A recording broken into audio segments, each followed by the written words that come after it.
बिहार के गया जिले से है, जहां 6 दिन पहले एक बेटी की हत्या कर दी गई थी। 6 दिन बीत जाने के बाद भी अब तक पीड़ित परिवार को न्याय नहीं मिल पाया है, जिसके बाद जाप राष्ट्रीय अध्यक्ष पप्पू यादव पीड़ित परिवार से मिलने उनके घर पहुंचे और उनके परिवार को न्याय दिलाने का भरोसा दिलाया। साथ ही 25,000 रुपए की राशि उनके खाते में डालने की बात कही। पहली बातें इसमें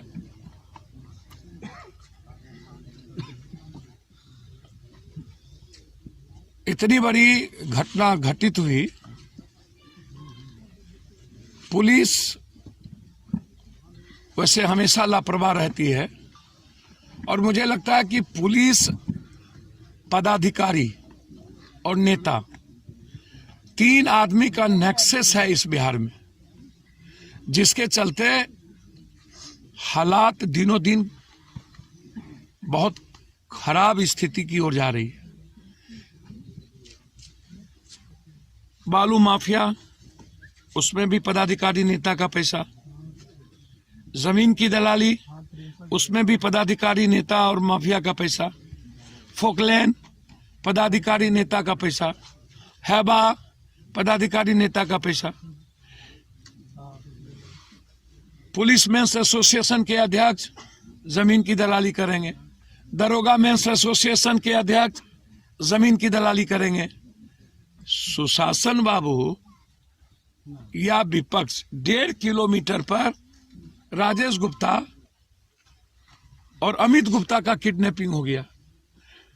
1.5 किलोमीटर पर विपक्ष भी है, सत्ता पक्ष भी है। दोनों आदमी को फुर्सत नहीं मिली उस 3 मासूम बेटियों के पिता के बारे में। दुनिया को पता है कि एक दबंग मुखिया के भाई ने किडनैप करवाया, लेकिन उसको टॉर्चर नहीं किया गया। आज सुबह सिटी में एक मर्डर हो गया। रामप्रवेश राय एक्स एमएलए के बेटा का छपरा में 2 बजे मर्डर हो गया। अंशु एक 16 साल का लड़का को कल मूड़ी काट के, पैर काट के, गुप्तांग काट करके फेंक दिया गया।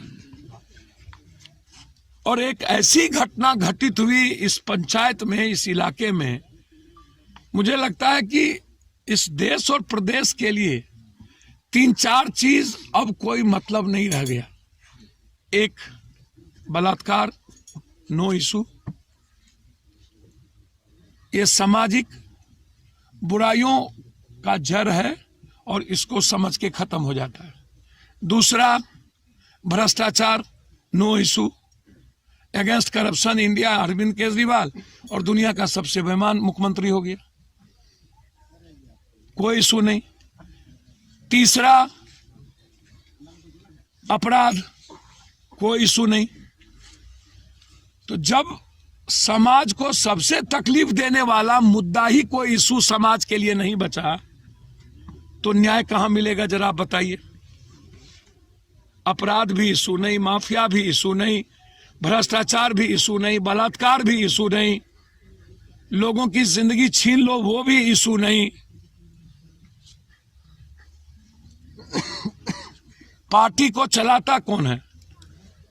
5 करोड़ 10 करोड़ रुपया एमएलए बनने के लिए लोग लूट के लाते हैं और आप उसी को वोट देते हैं, उसी माफिया को, जमीन के माफिया को, बालू माफिया को। टिकट भी नेता उसी को देता है और जनता वोट भी उसी को देती है।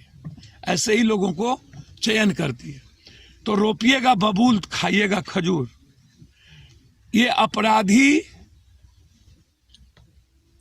तय करता है वोट किसको देना है। तो नेता को लगता है वोट तो हमको कोई गरीब आदमी देता नहीं है, आम आदमी देता नहीं है। आम आदमी के लिए वो लूट कर पैसा रखता है और वो कमा करके वोट लेता है। अपराधी अपने दादागिरी और अपने जाति के दबंगई से जाति का वोट दिलाता है। तो समाज में सबसे अधिक महत्वपूर्ण आजकल अपराधी हो गए और माफिया हो गया। समाज के पढ़े लिखे अच्छे लोगों का अब कोई प्रासंगिकता नहीं बची है। जो सबसे बड़ा पैसा वाला माफिया, अपराधी, बलात्कारी, वो सबसे बड़ा लीडर। इस घटना में भी प्रशासन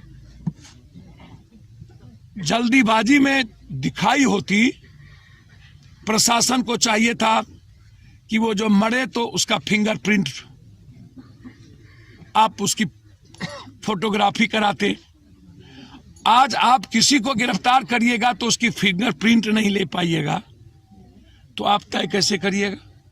कोई गवाह नहीं होगा तो तय कैसे कीजिएगा? और दूसरी बात जो मैं नहीं जान रहा हूं, लोगों का कहना है कि पोस्टमार्टम रिपोर्ट में बलात्कार नहीं आया। मुझको ऐसा नहीं लगता है कि रिपोर्ट आ गया होगा और उसमें बलात्कार नहीं है। अब उस बच्ची को मारने के पीछे बलात्कार के अलावा दूसरा कोई कारण नहीं हो सकता। इतना गरीब, ना किसी से लेना ना देना ना दुश्मनी, और एक बच्ची, और बच्ची भी उस परिस्थिति में मिला जो किसी माँ बाप के लिए, भाई के लिए और किसी समाज के लिए उससे कलंक कुछ नहीं हो सकता। तो उस परिस्थिति में यदि बच्ची मिला जहां कपड़े नहीं हो बदन पर, और तब पोस्टमार्टम रिपोर्ट, और फिर रात में ही जला देने के लिए पुलिस का दबाव हो, रात में पोस्टमार्टम, जब आम आदमी का पोस्टमार्टम नहीं होता है, तो ऐसी क्या जरूरत पड़ गई कि बच्ची का पोस्टमार्टम रात्रि में किसके दबाव पर हुआ? कौन है इसके पीछे? और जल्दीबाजी क्या थी? और जब पोस्टमार्टम हो गया तो फिर यह प्रेशर क्यों था कि उसको वहीं जला दिया जाए? तो प्रशासन ने पूरे तरीके से इस केस को रफा दफा करने में या अपने गलती को छिपाने में कोई भी कसर बाकी नहीं रखा।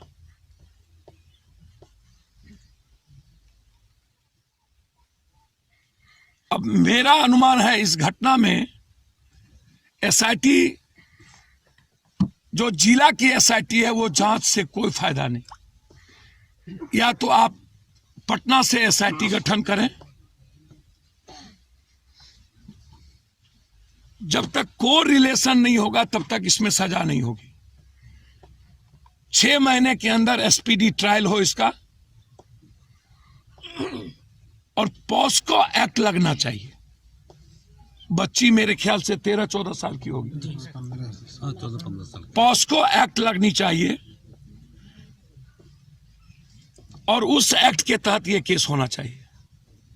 इस परिवार को सरकार मुआवजा भी दे, जांच हाई लेवल पर हो, और हम समाज से कहेंगे ऐसे लोग, जो लोग ऐसे इन्वॉल्व हैं, उसको चिन्हित कर बहिष्कार हो। हमारी लगातार बातचीत एसपी से, डीजी से हो रही है। हमने मुख्यमंत्री से इन 2-3 घटनाओं के बारे में मुलाकात करने का समय मांगा है। 2 दिन के अंदर यदि समय मिलता है तो हम इसकी जांच बड़े लेवल पर कराने की मांग करेंगे। तत्काल हम अपनी पार्टी की ओर से इस परिवार को, इस माँ बाप की मदद के लिए 25,000 रुपया इसके अकाउंट में हम पार्टी की तरफ से मदद करेंगे। लेकिन इस लड़ाई को हमारी पार्टी, हमारे नेता, यहाँ सभी लोग आए हुए हैं, सारे लीडर, और गहरी चिंता है। हमारे सारे लीडर गुरबा से चुनाव लड़े थे, सभी लोग यहाँ मौजूद हैं। पीछे में गया के सभी साथी आए हैं, और कल भी धरना थी। लगातार हम लोग इस मुद्दे के लेकर लड़ने में कोई पीछे नहीं रखेंगे। इस लड़ाई को हम अपनी बेटी की तरह लड़ने का प्रयास करें। हम चाहेंगे कि समाज में कोई ऐसा उतावलापन बात ना हो जो गलत बच जाए और सही आदमी फंस जाए। सही आदमी बच जाए, गलत आदमी फंस जाए। इसीलिए सही आदमी को किसी भी कीमत पर निकालना चाहे, और हम चाहेंगे इस सही आदमी को निकालने में मेरा एक अंतिम बात है कि समाज कोऑपरेट करे प्रशासन को या पप्पू यादव। हमें गुप्त में भी हमारे फोन पर कोई नाम तक बता दे, हम उसको उजागर करेंगे। हम मुख्यमंत्री को नाम देंगे और हम प्रेस में उसके नामों को उजागर करेंगे पूरी गंभीरता के साथ, और उसको नहीं बख्शेंगे। लेकिन मुझे नॉलेज में मिलना चाहिए कि ये इन्वॉल्व है, और ये नॉलेज में यदि पप्पू यादव को मिल गया ये इन्वॉल्व है, तो उसको भगवान भी नहीं बचा पाएगा। ये मैं आपको बहुत क्लियर कहता हूं। इसीलिए ये लड़ाई हमारी है। हमारे नेता आएंगे और इन परिवार को 25,000 रुपया मदद करके या इनके अकाउंट में डालें। ठीक है, धन्यवाद। क्या यहाँ